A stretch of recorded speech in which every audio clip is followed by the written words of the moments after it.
All right, guys, another different type of video today, but still kind of towards work on the trail. I am going to try my hand at corpsing a skeleton. So if you've never seen the videos online or Facebook or anything like that, basically you kind of cling wrap it with different types of plastic and heat shrink it, which kind of gives that like stretched, torn skin corpse kind of look. And then you can use stain or spray paints or things like that to kind of give it that final look. I saw something earlier where somebody did it with a base coat first of the stain kind of on the skeleton, so that's what I've done here. Just again, some wood stain. Done the base coat. Once this dries, I'll do the back, and then I'll start with the plastic wrap process and see how that goes. It could turn out great, could turn out horrible, but part of the learning experience. All right, little update. Finished my base coat of the stain front and back.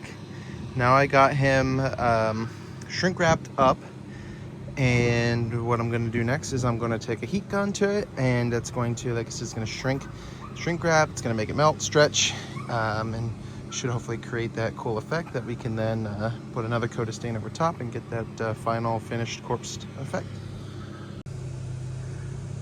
All right.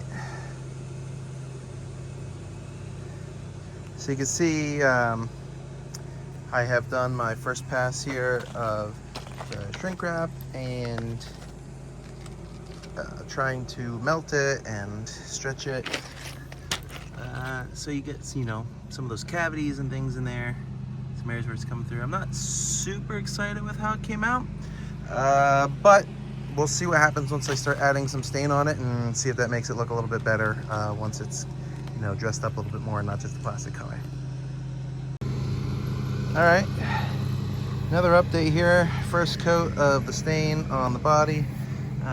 Sun is shining over here, so it's hard to get a little look at the nuances, but it does definitely add a layer to it. It's cool, like you can kind of just slap it on in some places and it'll, because of the plastic, it kind of moves and goes where you want it to be. I have to do a little bit more because I only did one color, but we'll update.